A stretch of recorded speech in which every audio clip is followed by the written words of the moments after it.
জনগণের কোন প্রতীক আছে? সাধারণ মানুষের কোন প্রতীক আছে? আগামী সংসদ নির্বাচনের কোন প্রতীক আছে?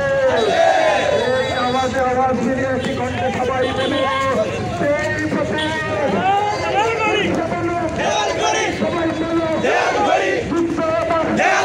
সামনে কারা?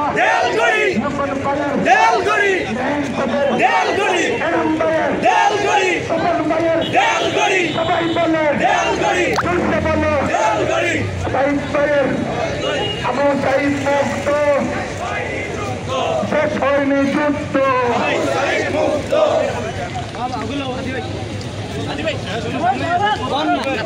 আমরা সবাই একটু কষ্ট করে ঘুরে ফিরে আওয়াজ করি।